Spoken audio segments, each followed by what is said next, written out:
So thank you to everyone who's joined us this evening. We've done a whole run of these webinars, so it has been really great, the turnout we've been getting and people taking the time in their evening to jump on and access the information. So welcome to everyone. And thanks also to our team of ISC and Ag Communicator staff that are on hand to make sure everything runs smoothly and that we get all your questions, or as many as we can, answered. So just a quick overview of what we'll be talking about tonight. The first little bit's going to just be about the red meat integrity system, because that's where NLIS fits in. Yeah, it is part of the system.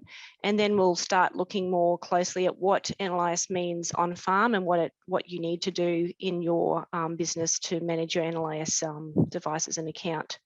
We'll talk about identification of livestock, traceability of livestock, and then probably the most interesting part of the evening will be when George does the live demo. So if you are not really confident in using the website, it'll be a great opportunity just to see the screens and how you navigate and some of the functions that you can complete.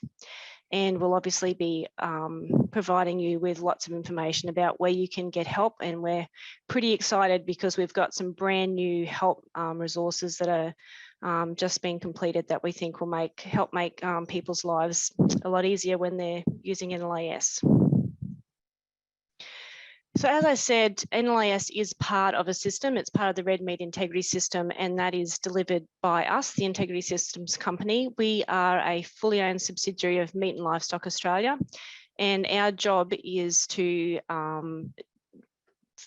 facilitate the delivery of this system that ensures that Australian red meat is safe to eat and fully traceable, that it provides the on-farm assurance and animal identification and lifetime traceability for all Australian red meat livestock. And these things together then underpin the livestock selling system, and it gives confidence to our buyers, retailers and consumers. And this is really important because our industry is a big contributor to the national economy.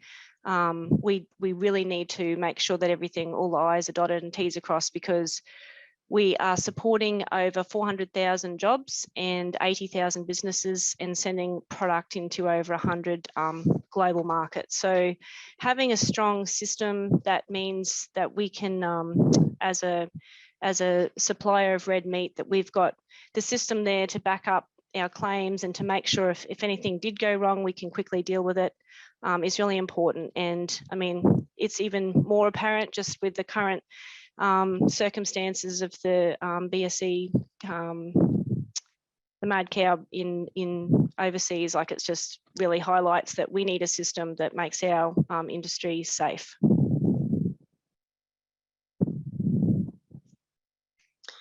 So NLIS is what we're going to talk about tonight, but it is one part of the system, and there are two programs that together underpin food safety and traceability. And I think we've talked a lot in the last 2 years about the system and how the programs work together. And I think we're getting to the point where I think a lot of producers understand that they do work together and they're linked.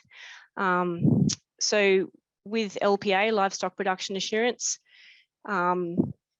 it's all about your on-farm assurance and covers your on-farm management of food safety, animal welfare and biosecurity. And as a program, it provides that tick of assurance for your product from you through to the consumer.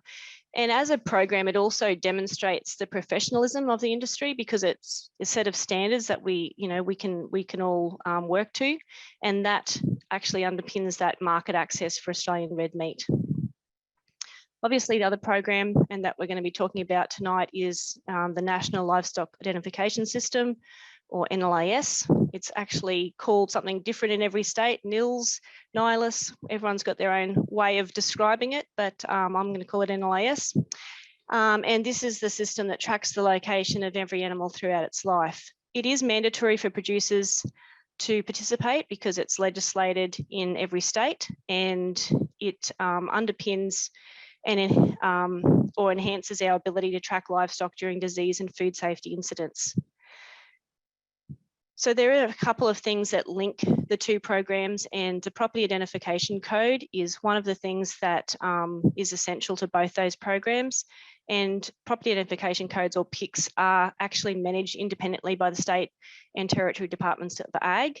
And when we incorporate every state's PIC into a national system, that is the only way that traceability and food safety is managed at a national level. So the states manage the PICs for their state, but when they bring them all together into the NLIS system, then that's how we get that national traceability.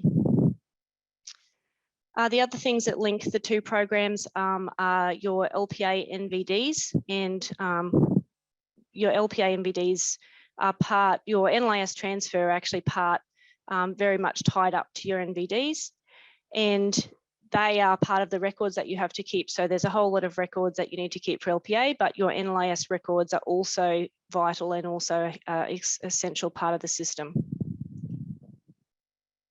So we've just given a quick refresher about the various elements that make up the red meat integrity system, and now we're going to get into some more detail around NLIS. So as I was just saying, the systems are definitely connected, and we have sort of put this diagram together. You might be a little bit busy for you to read on the screen, but it kind of outlines your responsibilities in both of the programs, both the integrity programs, and shows where those programs link together. So on farm, there's 3 elements to NLIS that enable lifetime traceability, and that is the property identification code, or the PIC, the livestock identification through the NLIS devices, and then the tracking of those devices from PIC to PIC. And we've kind of shied right away from comparisons to COVID, but really it's exactly the same system. It's a traceability system of tracking where animals go from place to place and recording that in a system that can be then checked. So now we're just going to cover what your role in managing these 3 elements in your business is. So for NLIS, the things that producers need to do is, firstly, and George will emphasise this again a bit later, is to maintain your online NLIS account, or if you don't yet have one, open one up and get started using it. So it's really important that your details are up to date, because that is how you're contacted. It's the only way you're ever going to find out if things are wrong or that they need to be attended to. You do need to order and use NLIS tags for every animal on your PIC for when they leave your PIC, so they all must have a tag when they leave. And you do need to record the movements of livestock on the database. And in Queensland, this must be updated within 48 hours of the stock arriving on your PIC, even if they're coming from another PIC that you own. So please make sure you get those transfers done in the time frame required. You regularly need to compare your records to the NLIS database to ensure that transfers are completed. And this is particularly important if you are having a third party, such as an agent, complete your transfers. They can do it for you, but it's your responsibility to make sure that it's been done properly, or that all animals have been transferred. And we'd really encourage people to have a go at doing a PIC reconciliation once they're familiar with the database to, if you have differences and you're being emailed about errors, having a look at completing a PIC reconciliation to get your database nice and tidy.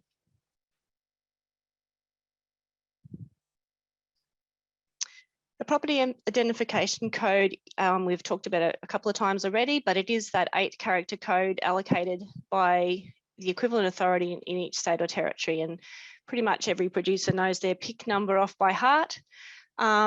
Producers must have a PIC to move livestock on and off a property, and it does form the basis of our traceability program.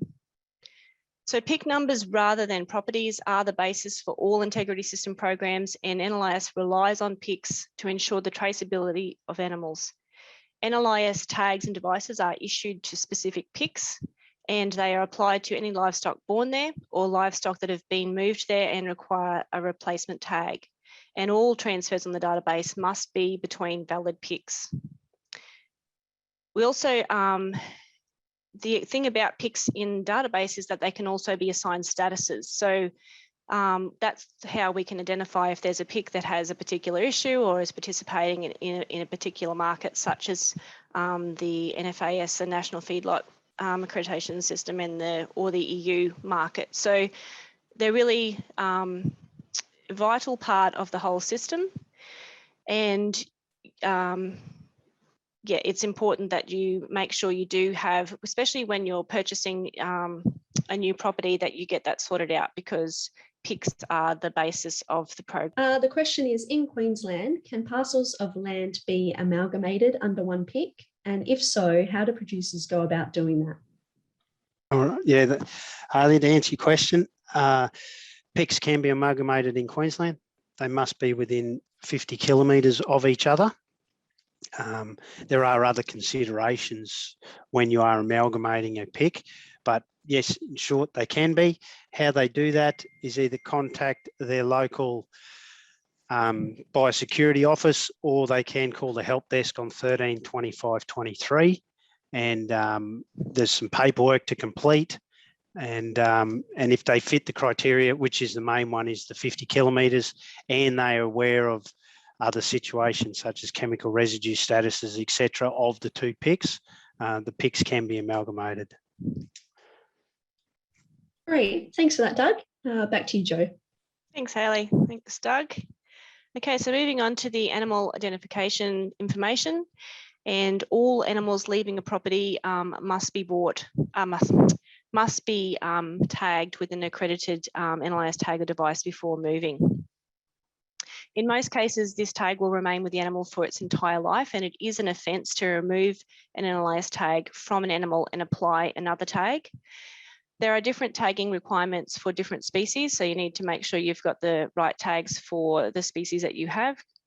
And cattle must have an electronic or RFID or EID device, which can be either a single ear tag or a rumen bolus visual ear tag combination.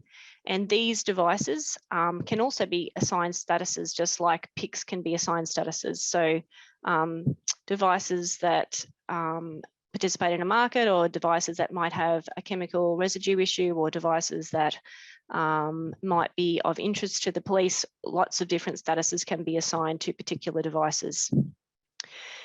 Sheep and goats can only be identified by tags, so they can't have a rumen bolus, and the tags can either be in Queensland a RFID or EID tag, or a visual tag.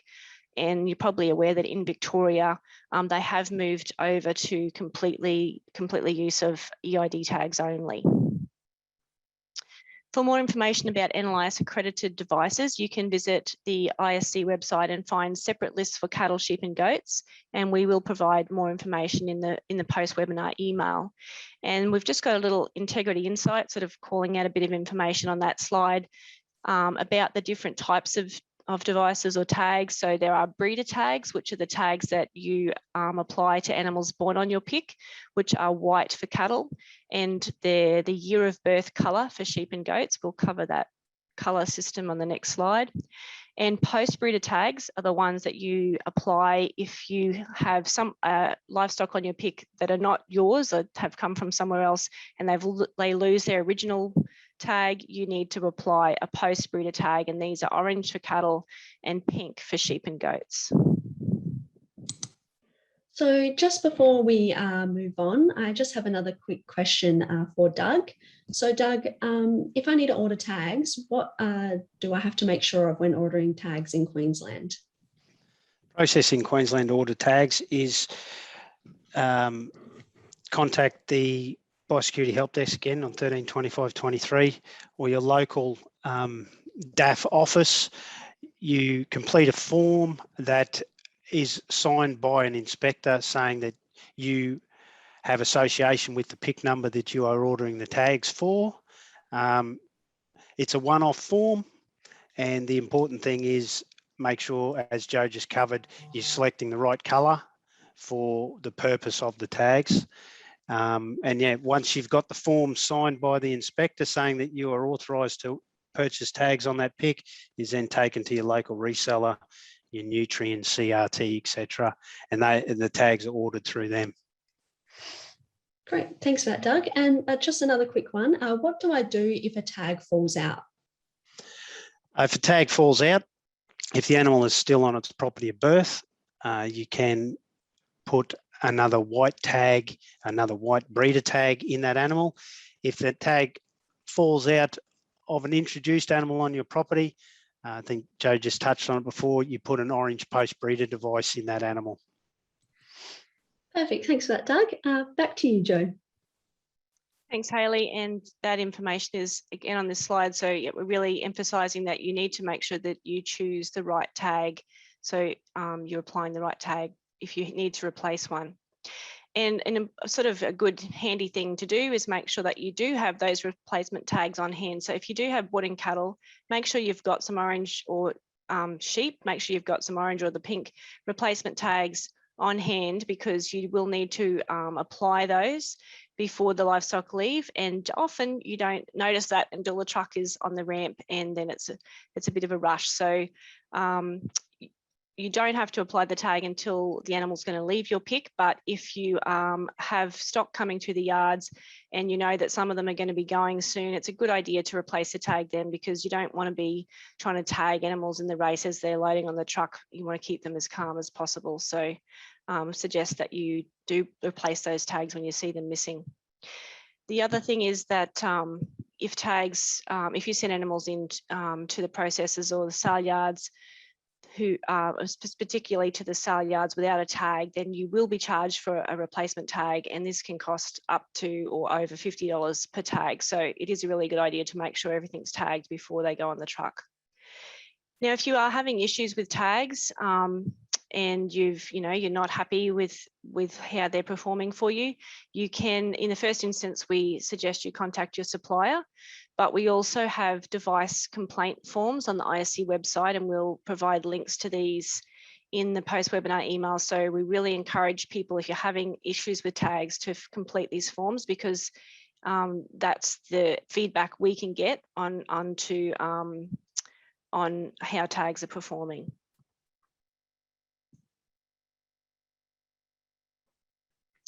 So for sheep and goat breeders on the call and traders, just covering off on those the use of those visual tags. When you transfer animals on the NLIS that have these visual tags and don't have the EID tags, then that's managed as a mob-based movement. When you complete a mob-based movement and you're using an NBD, then you must record all the picks on the tag. So if you've got a mixture of homebred and bought-in sheep or goats, then you do need to, and it's clearly stated on the NBD that you do need to record all the picks of all the picks that are in that mob. So the picks of the other breeder tags. However, if you do apply your own post-breeder tag to the whole entire mob, then you've only got that one pick that you need to record, because every animal is going to have a tag with your pick on it. So I guess the important thing is to realise that these tags don't provide lifetime history, because they're not individually identified, but the mob-based movements do provide that record of a source and destination. Now, for the remainder of the webinar, we're really going to be mainly covering the use of EID, or those individual ID tags, and we won't be focusing so much on mob-based movements. But if you do have questions about mob-based movements, a lot of tongue twisters in this presentation, please put your questions in the Q&A and we will get them answered for you.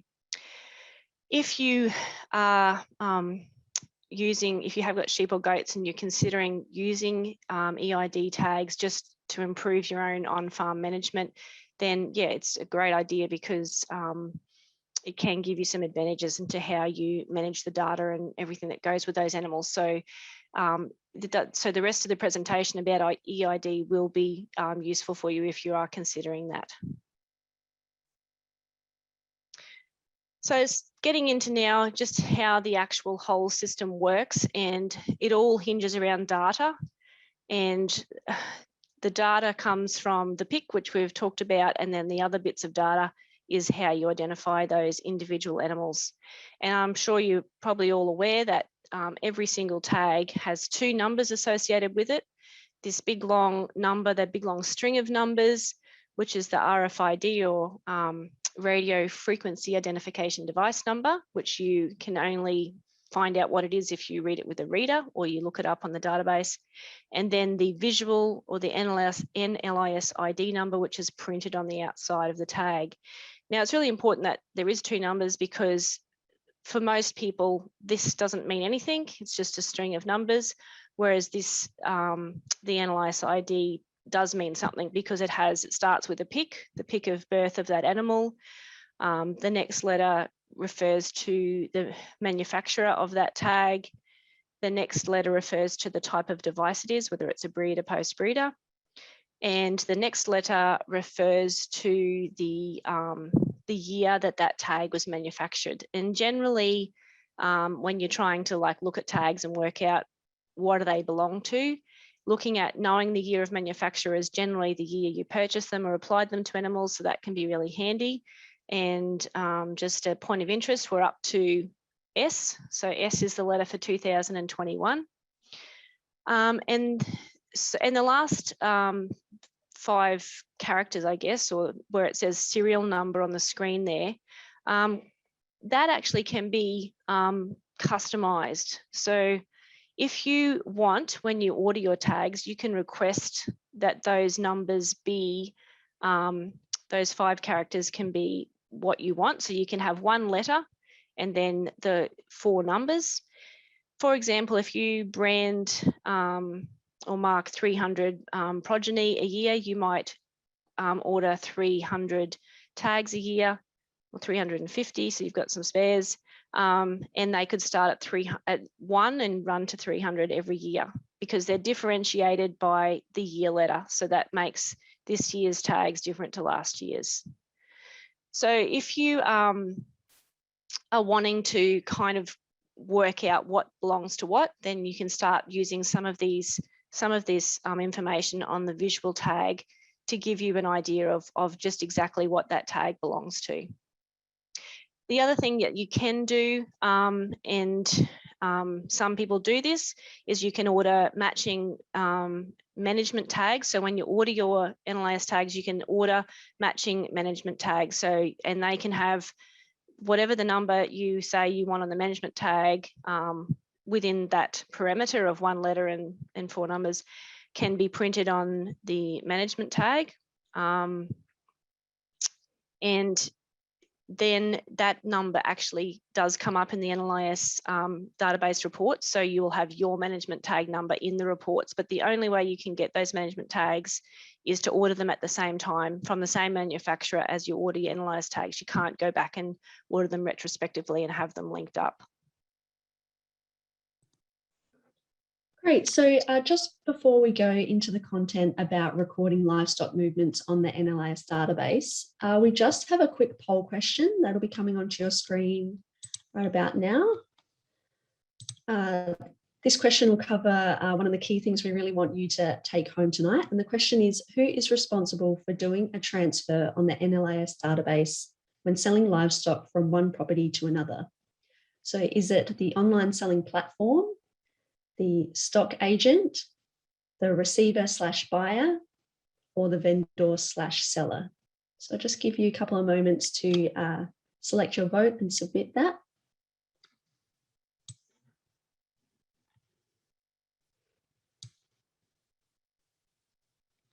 Just a couple more moments.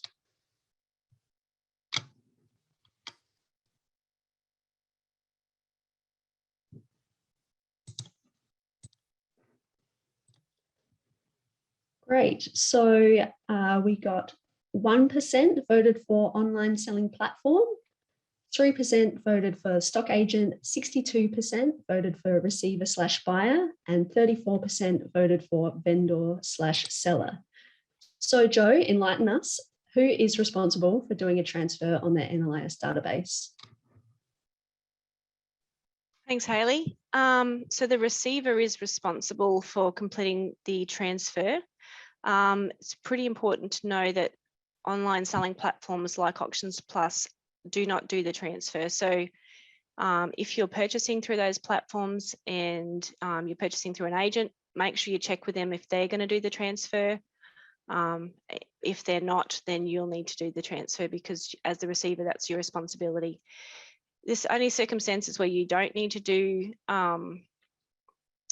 the transfer is, well, they're receivers anyway, but the sale yards and processors will complete the transfer. But if you're buying through a sale yards, then the sale yards will complete the transfer. But it's really important to still check that, because mistakes do happen, and if you don't check, then that mistake will sit on your database until you go to do something else, and then you'll find out about it then, and you'll start getting some error messages.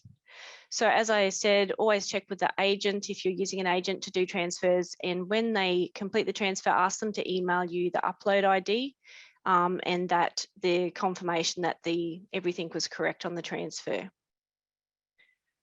And you, as I just said, you are responsible for ensuring the transfer has been completed. So we really recommend that you have an NLIS account and keep track of what is on the database. And as I briefly mentioned at the start, transfers of livestock moved onto your PIC are checked in an LPA audit. So if you trade, be really vigilant, because obviously the more cattle movements, the more movements that livestock have in their life, the more likely they are going to have an error. So be really careful if you're a trader of livestock.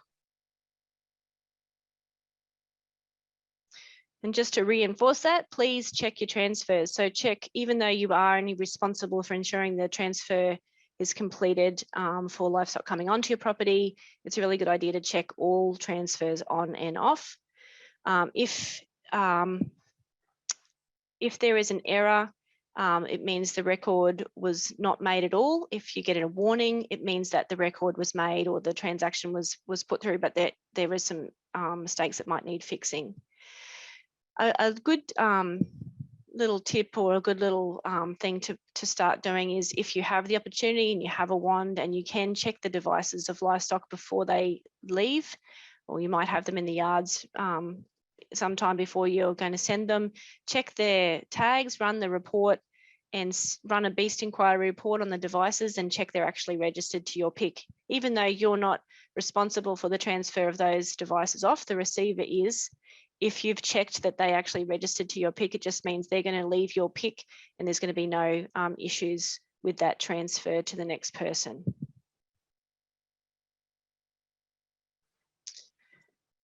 So this slide's about what happens when there is a mistake, and the really important thing is that when there has been a mistake and livestock have some transfers missing in their history, it doesn't mean that everything grinds to a halt and that they're not able to be transferred. So the database has a way of allowing animals to be transferred, even if when you go to do the transfer, the database is thinking, hang on, these livestock aren't actually registered to this PIC. It will still allow the transfer to occur, and then it flags that there's a problem by sending out emails, and that problem should be investigated and sorted out. So in the example on the slide there, one of the movements for these livestock, or for this animal, from a certain PIC to another PIC wasn't completed. But then when the transfer from the second PIC to the third PIC is done, the database realizes that there's, we're trying to transfer this animal from PIC B to PIC C, but we don't actually even have it registered to PIC B. It's actually still registered to PIC A. So it will do the database will generate automatically a systems transfer to say, the animals have left PIC A at some point. We don't actually know where they went. So we'll say they went to PIC XXXXXX. And then we'll transfer them back from that unknown PIC to PIC B, and then we'll let that transfer that's known, that's being done now, happen from PIC B to PIC C. But we will generate a warning message to let everyone know, PIC A, PIC B, and PIC C, that there is a problem. And if you're an EU producer, obviously this is not, you need to sort this out, because your animals will have lost their EU status. And also they will have lost their lifetime traceability because a transfer is missing. So if lifetime traceability is important for the market you're selling into, then you need to make sure that you've sorted this out before the animals are transferred off your PIC. And the box in the bottom is showing how that appears in the database. So there's a device that's been registered to a PIC, and then the system transfer, it's never, the first time it's left the PIC, that the database knows about is the bottom row from that, the QFNB pick to the QCAY pick. But because it was never registered, the database didn't know about the previous transfer, so it's had to put that systems transfer in to say, we don't know, it's left its home pick, it's gone somewhere, we don't know where, but it's ended up on this pick, and now we're letting the transfer occur. So the best way to prevent this from happening is, as I said, check every transfer is correctly completed, and don't forget that you actually have to have an NLIS account to get that warning and to be notified. Now, I guess the important thing is that if you do notice, if this does happen, sometimes the gap between pick A and pick B might be more than one pick. So you can't just do a catch-up transfer from pick A to pick B, because the livestock might have moved more than once. And if you're getting help from your state department to do a rollback to try and get that lifetime traceability or the EU traceability back, if there's too many transfers, then they won't be able to help you. So yeah, get onto these things quickly. So setting up an NLIS account, I'm going to hurry up because I think I want as much time for George's demonstration as possible. So to set up an NLIS account, we've got the information there on the screen, and we will include all of that information in the post-webinar email, so that if you haven't actually got an account, you've got all the information to set one up. Just remember, once you submit it, the request will have to be approved and checked by your state authority, and they will have to check the details against their PIC register, and that process can take several days. So if you're needing to create an account, give yourself a little bit of time. Once you've set up your account and it's activated, you'll get a user ID, and you use the password that you created when you're registering, and then you log in at the NLIS web address. And really good thing to do is to link your NLIS account to your MyMLA account, and that gives you easy access to all your integrity systems accounts in one place. So the key actions in the database that most producers would want to do would be to do a transfer. So there's a couple of methods for doing that. You want to check that your transfers have been completed and know how to record your upload ID. You may need to conduct a transfer correction. And if you can run a few reports in the NLIS database, it gives you that basis to start checking your records against what the database knows about you. And finally, completing a PIC reconciliation is something we'd really like everyone to be able to do. So that's the end of the sort of intro part, and I'm going to hand over to George now, who's got many years experience in demonstrating the database, and he'll run you through the agenda that he's got prepared. Yeah, so what we're on, I'll go through today the NLIS database. I'll show you how to log in, change some details in your account, how to do a transfer. So we'll look at a cattle transfer of individual tags and sheep mob-based movement, and some reports to make sure that what you've put through has gone ahead. So we'll start off. This is the home page. If you haven't created an account, as Joe said, go and register, your details through. We'll check it off with the PIC register and activate the account if all is good. Otherwise, click on login, type in your user ID, password, click login, and this is the home page for a producer. This is my home page. First thing we'll do is we'll check the details. So there's two ways to check details. Click on change.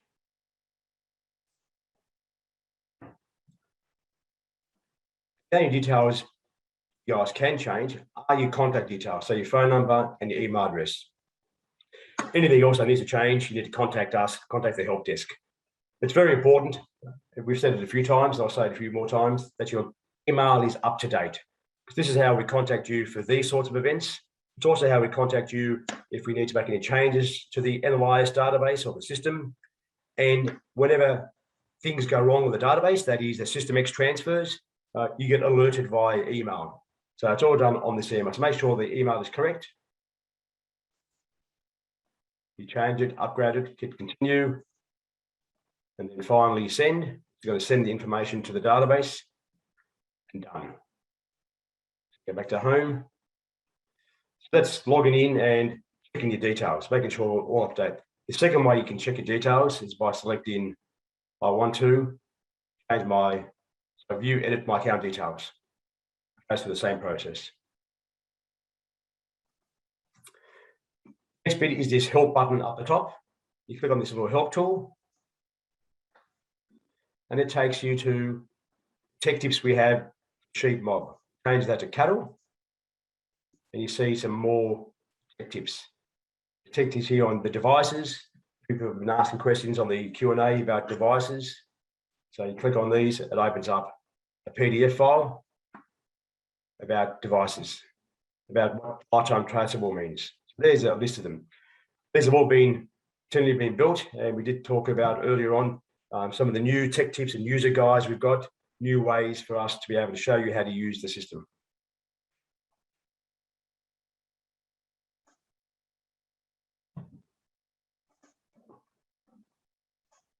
Go back home. So the first thing we're going to do is go through and move some cattle. So we'll change species, work with cattle. And you notice some of these drop downs have changed already. I'll hide the header, just give us more room. Some of my tags that I'm going to move. So it's your responsibility to make sure that livestock transfer onto your property occur. So that's what we'll do. We're going to notify the database of, and these ones down here under this blue heading are actions, or what we call doing part. So that is where you go into the database and you make a change. You sign statuses, you move animals. Bottom section, the reporting part. You get information from the database. That's what I call the viewing. This is what I call the doing part. And this just changes your account details. So we'll move on to last thing that I moved onto my property. And we're under cattle here, so there's make sure it's cattle. Type in the details manually. There's two ways you can create a file, and the file is in the exact same format. But for ease of use, it's very quick and easy to use this type in the details. 5 pieces of information. First bit here is the tag numbers. Now you can get the tag numbers in by using a scanner, and that'll give you these 9 numbers. That's the RFID, that's the microchip number. Or if you visually read the tag, the outside of the tag, that's the number, the letters and numbers. So there's some tag numbers. They're coming from this property, and they're going to my second property. So this is the drop down, because you're responsible for the movement onto your property. Where you're moving them to, this is my property. Then we have an NVD sewer number and today's date. They're the 5 fields you need. The most difficult part is entering these in. That's the individual tag numbers. Get the QAZZ from the NVD, sewer number off the NVD, date off the NVD, so all the other information is handy. The hardest bit is collecting tag numbers, and you can use a scanner or visually read them. You continue. Confirmation. So confirm your details. Are these correct? Are you moving them from this property to this property with this waybill number and this date? And you're moving following price numbers. It looks fine. Hit send. It's gone to the database. Database has received it already, and this is live. This is the real database. So this is real time. There's the upload number. It gives you a receipt number immediately. We refer to it as the upload ID.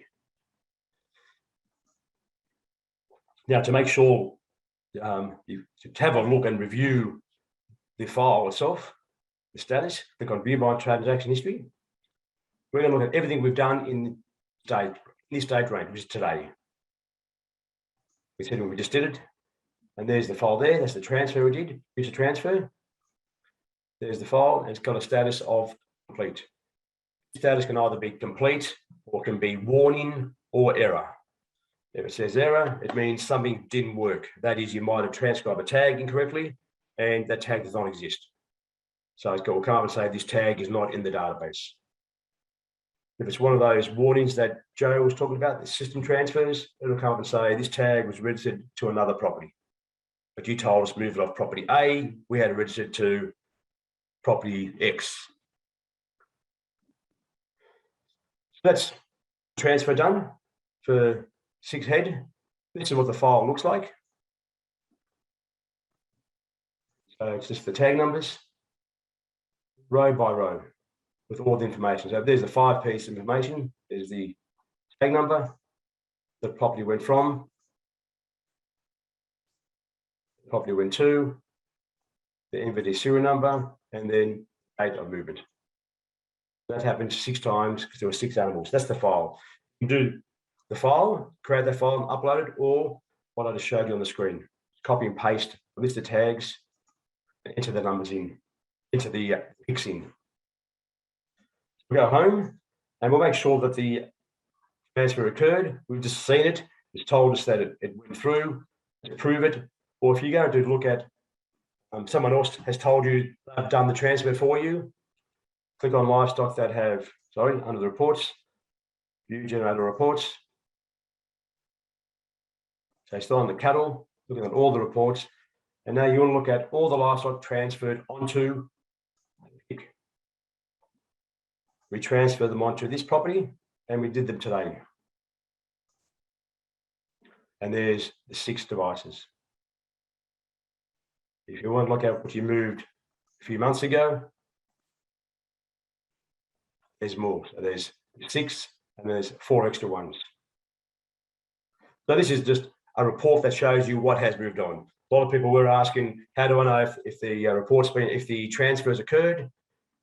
Pretty simple. Log in, run this report.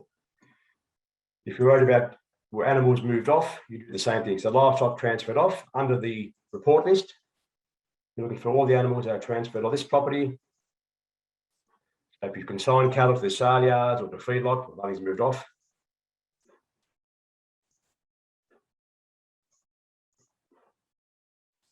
Try another pick. Off my other property is the 11 movements off this property.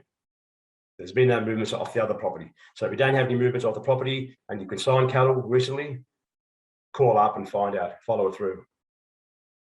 That's the basic movements for cattle and then the reports. Other reports, active devices. Again, in the chat, a few people are asking, how do I know what's on my property? Just by running this simple report, active devices on pick report, and it's showing that for this property, there are 35 devices, 20 per page, and there's your 35 listed. You can export, it'll send it to you, put it in a file for you, and then you can use that to cross-reference. Go back home. So that's your reports. Some reports, feel free to run these reports. It won't hurt the system. The more you play with it, the more you get used to it. That's cattle movements. Then we'll check on a few cattle reports. Now we'll do sheep mobs. So we're going to change our species we're working with. The sheep mobs. Pretty much the same thing. This time we're going to do movements, mob-based movements onto my pick. Again, legal requirement. You've got to notify the database when animals come onto your property. Do the type and the details. Very different this time. We're working with sheep. What picks do they come from? We'll do the same property. Number of head is 52. So you can select to pick is a drop down of picks linked to your account, so your picks. We have an NVD waybill number. This is very important because with sheep, they're a mob-based movement. We rely heavily on NVD. With sheep, you can put multiple tags in them if you want to, otherwise you've got to list them all. In this case, he will say that all the animals were bred on the property.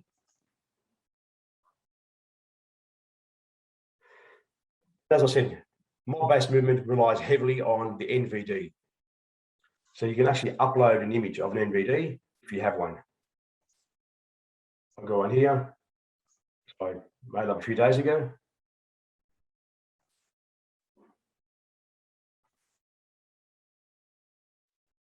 We continue. Again, the confirmation page.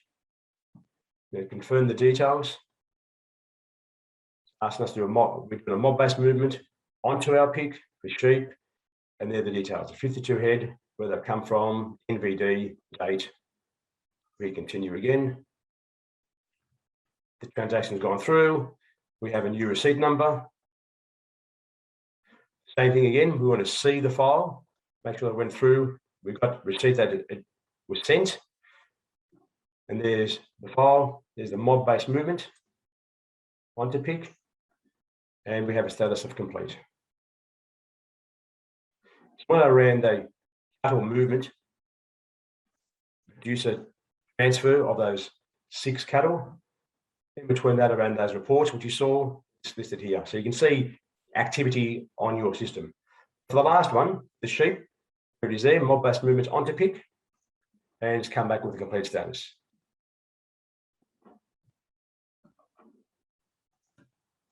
We'll do the same thing. Now we'll confirm what we did occurred. We'll go back down to the reporting, so the viewing part, look at all the reports that are available to us, look at mob-based movements onto pick, similar to what we did with the cattle. We're looking for all the movements on this pick today. And there's the 52 head and all the details. So this is the shown us and proved to us that what we did has actually gone through to the database. And the very last thing I'll show you is the actual NVD image. So you can click on this and it'll email to you, or click on the view image. Click on open file. And that's the NVD image which I put up. It doesn't have the same details as the one I did a few days ago, but that's the NVD image. And this is why it's important, because we go back to the NVD when it comes up to mob-based movements.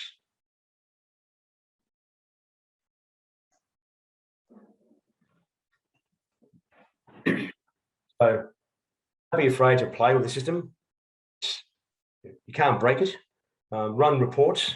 Initially, you run a lot of reports, movements on your property, off your property, and then you'll feel more comfortable. And then by all means, start moving. If you have any problems, call the help desk. They're available Monday to Friday. So, and they're open up for longer hours. We used to be 9 to 5, so open extended hours. So you can, have any problems creating files or using the system, please feel free to call the help desk. But use the help tools first. Try to work it out. It's straightforward. Okay, well, thank you very much for running through that, George, and those key database functions that are the ones that producers can use to make sure that the information on the NLIS database is as accurate as possible. I understand that keeping track of your NLIS devices, especially if you've got a large number of livestock, may seem like a daunting task, but there are a number of things you can do to make it easier. The ultimate way to manage your tags is to link them to a management, manage your NLIS tag is to link them to a management tag that you apply, and then the information will mean something to you. So once a tag is linked in a system, and as I've already said, you can do this by ordering management tags, and then the actual management tag number will be recorded in the NLIS database. But if you don't want to go to that expense and you've already got management tags in, and you have a system that you can use to link them, then that is a really good way to manage your tags. So there's lots of software programs that allow you to do this, and that are attached to hardware that you can buy, such as wands and device, so like stock management equipment. And these, this hardware and software together and using them to manage your NLIS does actually do a lot of the hard lifting for you in managing your NLIS account. So some of those programs will even go right through to do the PIC reconciliation. So if you want to go down that path, that's a really good way to manage your NLIS account. If you don't want to use that software or you don't want to go to that expense, then think about using those last 5 characters on the NLIS tags that I talked about earlier, and apply your own matching management tag number so that you keep a record of what management tag matches what NLIS tag. You might just keep that on Excel, or if you don't want to use a computer, you could keep that on paper. Another important thing is keep track of your tags. I've been to lots of places where you see the NLIS tag storeroom and it's just a mess, and like there's tags there from all different time frames, and there's no record of what tags are applied to what animals. So if you just be a bit more careful in when you're ordering your tags and keep a record of what tag numbers, because the sequence of numbers is written on the front of the bag, what animals that sequence of numbers is applied to, then that can help you keep track of what's going on. And obviously, as we said a few times, check your records against the reports you can generate from the database to see where there's discrepancies. So just on the screen there, I've just highlighting what the database is going to know about you. So that if you're brand new and you've starting out and everything's tidy, then what you're going to have on your list, or if you scanned all the livestock on your property and you scanned all the spare tags you had in your cupboard, then that list is going to match the list on the database. That's utopia. That's when everything's perfect.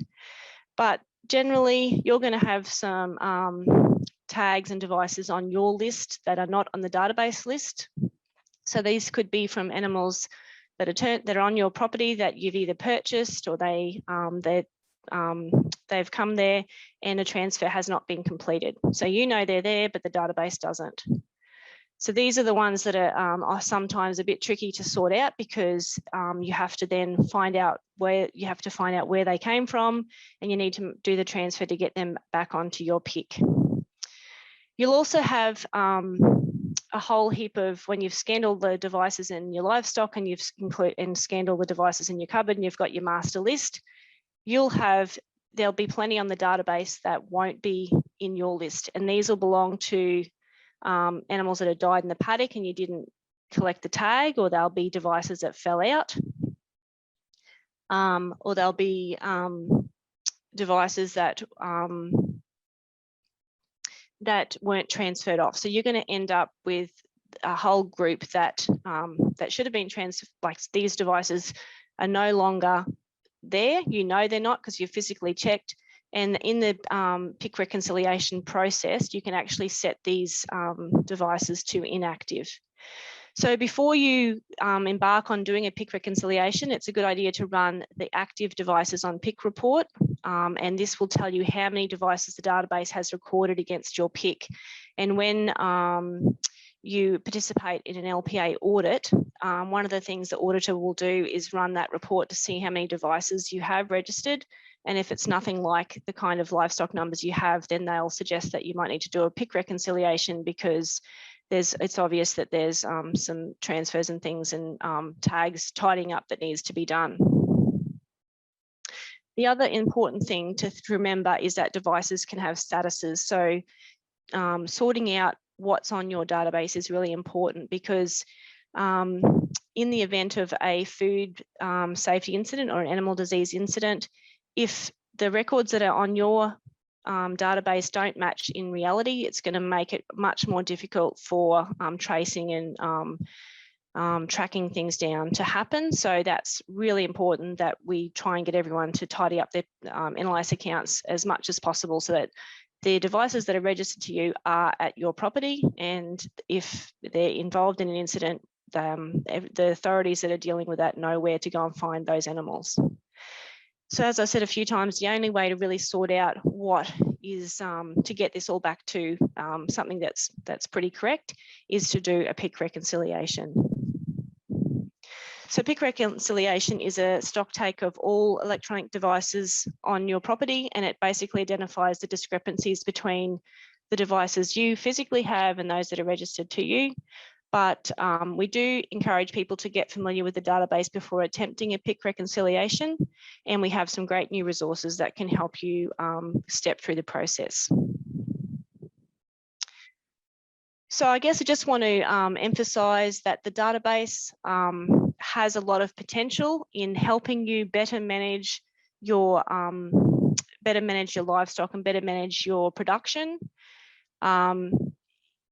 It is the value, the database does give you that opportunity to keep track of things and to have all that information on hand so that you can make decisions and ensure that what the records that are applying to your property are accurate and that you have good traceability. And the other great thing about it is it does provide that connection to further data analysis for if you're wanting to grow to improve your production by linking that the livestock through their tags to other databases, to other information programs. It does give you that feedback that can help you make some much better decisions on farm based on the information you're getting back on those individual animals. Because linking all the attributes and information about individual animals to a number does provide that powerful opportunity to accelerate production outcomes, because the more that you can measure things about your livestock, the better you can manage it. And it's really only because of NLIS that you are able to receive that individually identified carcass data back from processors. And this linkage has allowed for the development of feedback systems like MSA and Livestock Data Link. And it does provide that essential information for generating EBV's, estimated breeding values, and the genetic information around carcass traits. So it is really, really an important tool for industry. So just really quickly recapping again, the three elements that enable lifetime traceability are the PIC, the animal ID, and the transfers on the database. And those things that you need to do is keep your online account details up to date, order and use the correct tags for your animals, record your transfers on time, and compare your records to the NLIS database to make sure that all transfers have been completed correctly, particularly if you're getting a third party to complete them, and to attempt to do a PIC reconciliation or give it a go if there are differences. So once you've got a bit familiar with the database, have a look at what's involved in a PIC reconciliation. So as I've said, we're really, really excited to provide these new resources. So we'll provide a link to all of these things in the post-webinar email, but particularly to the new how-to guides that give you an easier way to sort of search for exactly what you need help with. And you'll have the PDF. You've always been able to have a PDF, the instructions, but now there's also videos, there's sort of summarized steps. So we've tried to make it as many different ways of looking at the information as possible. So whatever suits you, hopefully there's a way there that's going to make that information easy for you to understand. We're definitely over time by 4 minutes. So quickly going through the final slides, there's lots of information on the ISC website. There's also a lot of information on the NLIS website. And we we did send out today the Integrity Matters newsletter for this month. So there were lots of links in there to these new resources. If you're not receiving Integrity Matters, please subscribe, because it is a great way to keep up to date with new information. And we're across all the normal social and digital channels. So just a bit of a disclaimer there, and it's particularly about the NBD. So NBD is a declaration, and it's something that you need to be, you need to fill out and sign. And it's the same with the NLIS. It's your responsibility to make sure that you're getting it done.